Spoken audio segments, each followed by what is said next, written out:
Section formula क्या है कि अगर आपकी कोई एक लाइन सेगमेंट है ए बी, ए के कोऑर्डिनेट्स हैं x1 y1 एंड बी के कोऑर्डिनेट्स हैं x2 y2 और इसका एक बीच में कोई पॉइंट दिया है P, right, and the point P divides the line segment in the ratio m/n, यानी 2/3 या 3/4 या अपॉन में भी दे सकते हैं 1/2 की फॉर्म में डिवाइड कर रहा है, right. Then find the coordinates of P के कोऑर्डिनेट्स अगर आपको निकालने हैं उसको हम एज्यूम करते हैं x और y, राइट। तो जब भी इसके कोऑर्डिनेट्स आपको निकालने हैं और लाइन को डिवाइड कर रहा है कोई भी पॉइंट इन डिफरेंट रेशियो, तो इसको हम बोलते हैं सेक्शन, यानी सेक्शंस में डिवाइड कर दिया उसने लाइन को, तो हम क्या लगाते हैं सेक्शन फॉर्मूला। उसमें x की वैल्यू, x क्या है हमारा coordinate of x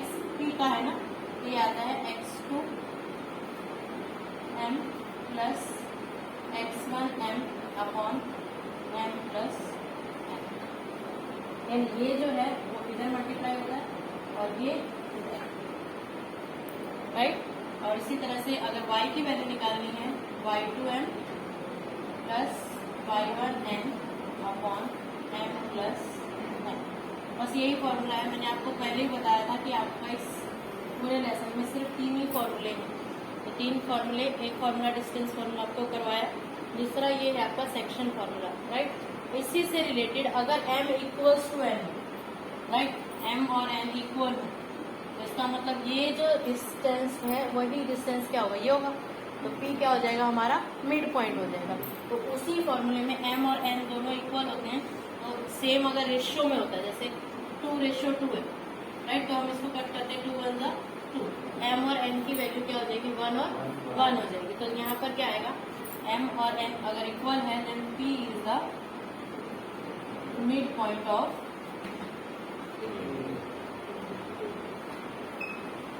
A B, p इसका मिड पॉइंट हो जाएगा।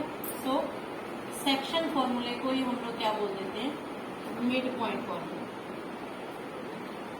Mid point formula. इसके अंदर आपका m और n दोनों क्या हो जाएगा 1 हो जाएगा। तो x की वैल्यू क्या आ जाएगी x2 plus x1 divided by 1 plus 1 क्या हो जाएगा 2, और y की वैल्यू क्या हो जाएगी y2 plus y1 divided by, ये हमारा जो फॉर्मूला हो जाएगा वो क्या हो जाएगा मिड पॉइंट फॉर्मूला। क्लियर? तो ये आपके दो फॉर्मूले हैं। एक्सरसाइज 7.2 क्वेश्चन नंबर 1 सेक्शन, इसमें क्या दिया है क्वेश्चन पढ़ेंगे तो उसके हिसाब से find the coordinates of the point which divide the joint of, दो पॉइंट दिए हैं, हमें नाम नहीं दिया है तो नाम अपने मन से एज्यूम करना है। इसके पॉइंट्स है -1 और 7, और जो दूसरे पॉइंट है 4 -3, राइट। उस पॉइंट के कोऑर्डिनेट्स बताओ जो इस लाइन को डिवाइड कर रहे हैं इन द रेशियो 2:3। यहाँ पर p ले लेते हैं और इसके कोऑर्डिनेट्स क्या है हमारा x1। क्लियर?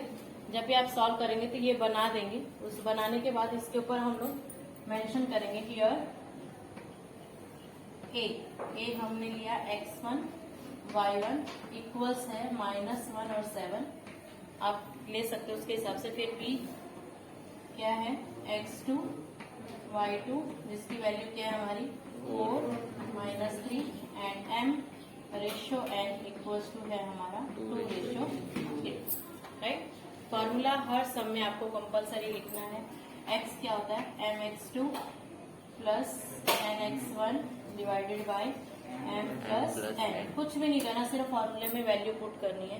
m की वैल्यू क्या है हमारी 2, x2 कितना है 4 प्लस n की वैल्यू 3, then -1 upon m plus n, 2 plus 3, 4 2 सा 8, 3 1 सा 3 अपॉन 5, ये आएगा 5/5, कितना आ गया 1।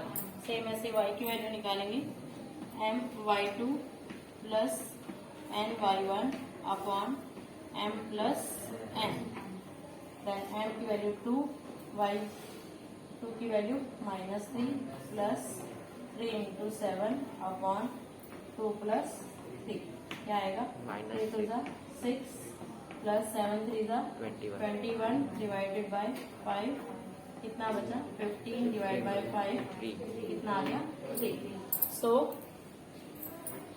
द कोऑर्डिनेट्स ऑफ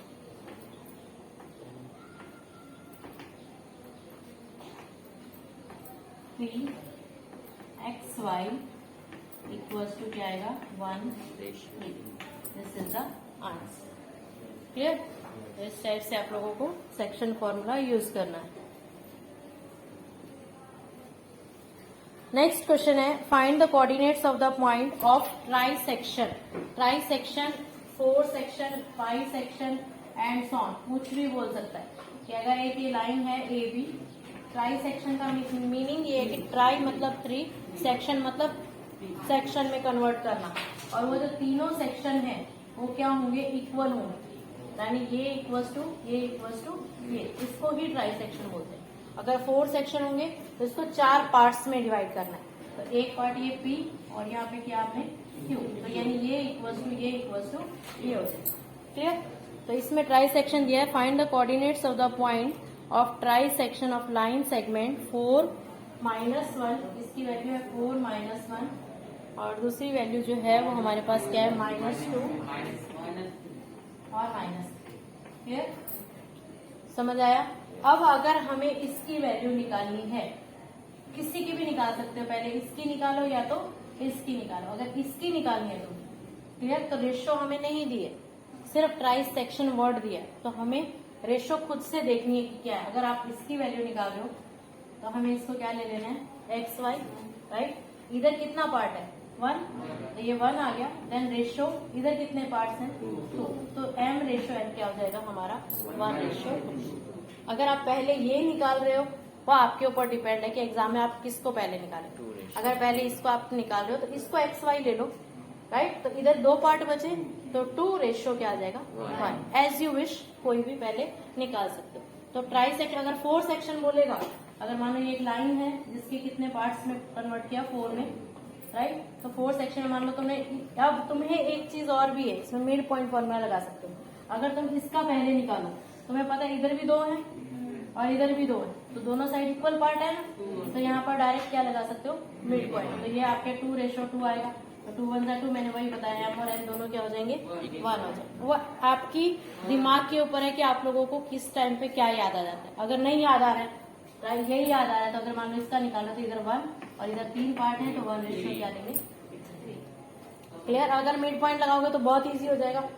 2 इधर है 2 इधर है, इन दोनों का पहले बाहर वालों का मिड पॉइंट ये निकलेगा, फिर इन दोनों, जब ये 2 पॉइंट आ गए तो इन दोनों का मिड पॉइंट ये है, क्योंकि इधर इधर इक्वल है, और ये भी इन दोनों का मिड पॉइंट है, तो मिड पॉइंट फॉर्मूला आप 3 बार अप्लाई कर सकते हैं। ओके, तो ये सारी चीजें आप लोगों को उस टाइम पे ध्यान रखनी, सिर्फ फॉर्मूला ही एक्सप्लेन किया गया है, बाकी दिमाग जो है वो तुम लोगों को अपने से भी लगता। क्लियर?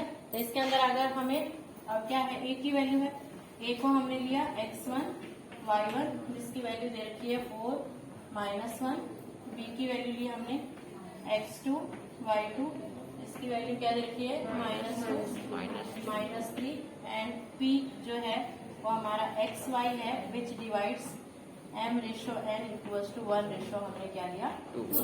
जो हमने लिया है ऊपर मेंशन करना है। नाउ बाय यूजिंग, पूरा लिखेंगे, यूजिंग कौन सा फॉर्मूला यूज कर रहे हैं? Section formula. तो p की वैल्यू x, फॉर्मूला लिखना ही है mx2 plus nx1 divided by m plus n। Then m की वैल्यू क्या है हमारे पास? 1 x2 -2 plus n2 into 4 divided by 1 plus 2। Then क्या हुआ? 2 1 का 2 प्लस 4 2 का 8 डिवाइड बाय 3, तो 6/3, 3 2 का 6, तो 2 आ गया। सेम ऐसे y निकालेंगे, m y2 plus n y1 divided by m plus n 1 into -3 plus 2 into -1 divided by 1 plus 3 1 जा 3 प्लस माइनस 2 1 जा 2, तो कितना आया? minus psi by 3. So coordinates of P x y equals to I हमारा x की value 2i और y की वैल्यू क्या है माइनस फाइव बाई 3. राइट, एक वैल्यू आ गई. अब हमें क्या निकालना है? Q. यहाँ दिख रहा है Q जो है P और B का मिड पॉइंट है, क्योंकि इधर भी इक्वल है इधर भी इक्वल है, ये भी 1 और ये भी 1. अगर हम इतनी लाइन ले राइट तो दोनों साइड 1:1 है. तो Q is the mid point of P and B. तो आप डायरेक्ट मिड पॉइंट फॉर्मूला लगाएंगे. यहाँ पे लिख लू from the figure Q is the midpoint of PB. So by using midpoint formula, the midpoint formula लगाएंगे तो कोऑर्डिनेट्स ऑफ P, इसको x y लिया, इसको ले लो x3 y ले लो, क्योंकि कुछ तो मेंशन करना पड़ेगा ना हम लोगों को, कुछ तो एज्यूम करना पड़ेगा. राइट, तो x3 मिड पॉइंट फॉर्मूले में क्या होता है, दोनों को प्लस करते हैं डिवाइड बाय 2. सिंपल, कुछ भी नहीं. x को प्लस करो डिवाइड बाय 2 और y को प्लस करो डिवाइड बाय 2. वही था ना, x2 plus x1 divide by 2 और y2 plus y1 divide by 2. तो इन दोनों को ये इसकी वैल्यू हमने निकाली कितनी 2 और माइनस 5 बाई 3. x को प्लस करो तो क्या आया 2 प्लस माइनस 2 डिवाइड बाय 2. तो ये तो 0 आ गया, तो 0 आ गया. फिर y3 निकालेंगे तो क्या आएगा, इन दोनों को प्लस करेंगे 5 by 3 plus minus 3 divided by 2. Right ना.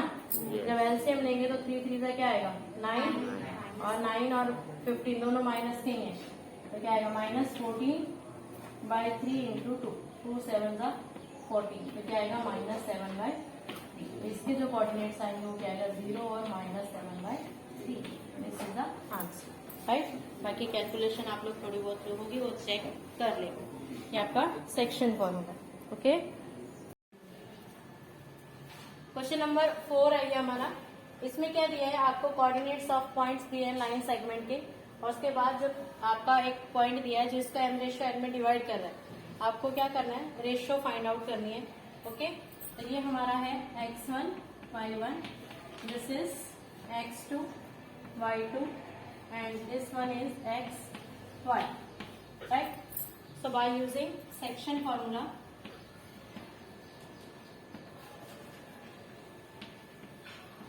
क्या है हमारा section formula, x equals to m x2 plus n x1 divided by m plus n. Value put करेंगे हम लोग m और n की. x की वैल्यू क्या दी है हमें -1 इक्वल्स टू m की जगह तो m ही है, x2 कितना है हमारा 6 प्लस n की जगह n है, x1 कितना है -3 अपॉन m प्लस n. ये एज इट इज रहेगा. राइट, कभी भी ऐसा हो कि कोऑर्डिनेट्स में छोटा नंबर दिया हो ना वही एज्यूम करो, और 0 दिया हो, दोनों में से कोई ऐसी वैल्यू हो जो 0 हो तो उसी से सॉल्व करो तो ज्यादा इजी रहेगा, हमें ज्यादा मेहनत नहीं करनी पड़ेगी. क्रॉस मल्टीप्लाई करेंगे, एक से ही आ जाएगा आपको m और n की वैल्यू, दोनों से सॉल्व करने की जरूरत नहीं है. इधर मल्टीप्लाई करेंगे -m equals to 6m -3m. Right, आपको निकालना क्या है, m रेशियो n. इस यहाँ से पता होना चाहिए आपको क्या निकालना है, m अपॉन n. रेशियो का मीनिंग अगर अपॉन में कन्वर्ट करेंगे तो m के नीचे n आना चाहिए. ओके, तो हमें दोनों m को एक साइड में लेके आएंगे 6m और n को एक साइड में रखेंगे प्लस n. कितना बचिए -7m equals to -2n. Minus से माइनस कैंसिल. राइट, आपको m के नीचे n लेके आना है. तो ये मल्टीप्लाई है, इधर आएगा तो क्या होगा डिवाइड m अपॉन n. यहाँ ऑलरेडी 2 है और ये इधर जाएगा तो क्या होगा divide. So the ratio m ratio n equals to क्या होगा हमारा 2:7. This is the answer. Right, काफी बार क्वेश्चन कैसे आता है आपका, यहाँ पर दोनों वैल्यू नहीं दी रहती, आपको क्या दिया रहता है कि ये जो point is lies on x axis और y एक्सिस. ऐसा भी होता है, x एक्सिस पे लाई कर रहा है या तो y एक्सिस. x एक्सिस पे होगा तो y 0, और वाई एक्सिस पे होगा तो x। तो दो चीजें फाइंड आउट करने के लिए बोलेगा, रेशियो भी फाइंड आउट करने बोलेगा, और अगर ये x एक्सिस पे है तो y 0 हो जाएगा और x की वैल्यू क्या हो जाएगी, ये हो जाएगी। और m और n मिसिंग है और x भी मिसिंग है। तो मैंने अभी बोला कि जो नंबर दिया है, राइट, यहाँ 0 है तो पहले यहाँ से हमें m और n की वैल्यू निकाल लेनी है, फिर जो आंसर आएगा y इसकी फॉर्मूला लगा के हमें क्या निकालनी है, x की वैल्यू निकालनी, वो भी अभी एक आएगा तो सम बताती हूँ, चलिए उतार। नेक्स्ट सम है, जैसे कि अभी बताया मैंने, point lies on x axis, x axis पे हमारा y क्या हो जाएगा, 0। यहाँ पे आपको रेशियो भी फाइंड आउट करनी है और वैल्यू ऑफ x भी आपको फाइंड आउट करना है। ये हमारा क्या होगा, x1 y1, this is x2 y2 and this is x y। x तो ऑलरेडी x के इक्वल है और y y के इक्वल है। सेक्शन फॉर्मूले में x कोऑर्डिनेट इसके equal and y equals to क्या आएगा, m y2 plus n y1 upon m plus y, right. यहाँ पर आपको दोनों के दोनों अप्लाई करने पड़ेंगे, राइट। तो जो वैल्यू आपके पास पहले डिजिटल फॉर्म में है, चाहे वो 0 है या 1 है, x एक्सिस पे तो ये 0 मिला हमें, y एक्सिस पे तो ये 0 मिलता है ना। तो जो दिया है हमें उससे स्टार्ट करना है, राइट। तो 0 कौन से वाली वैल्यू को दिया है, y वाली, तो यहाँ से स्टार्ट करेंगे। तो ये क्या आ गया, 0 m as it is, y2 कितना है हमारा 5 प्लस n, y1 है -5 अपॉन m प्लस n, इसके नीचे कुछ नहीं है तो 1, ये 0 से मल्टीप्लाई होगा तो ये तो पूरा 0 हो जाएगा, और ये 1 से मल्टीप्लाई होगा तो ऐसे ही 1, यानी 5m minus 5n equals to क्या आ गया, then 5m equals to 5n plus है, उधर जाके माइनस है, सॉरी माइनस है तो प्लस हो जाएगा। तो यहाँ क्या आ गया, m equals to n, m और n क्या हो गए, इक्वल हो गए। इक्वल हो गए इसका मतलब m ratio n equals to क्या आ जाएगा, 1 रेशियो 1। क्लियर, m और n की वैल्यू आ गई। अब क्या निकालना हमें, x की value. So x equals to क्या आएगा, m और n दोनों 1 आ गए, 1 इंटू x2 कितना -4 प्लस 1 इंटू 1 अपॉन 1 प्लस 1 क्या हो जाएगा 2, ये -4 प्लस 1/2, ये आ गया -3/2। So the point coordinates of the point P x0 equals to क्या आएगा, -3/2 और 0 एंड द रेशियो लास्ट में सम अप करेंगे ना, 1:1। This is the answer. Clear.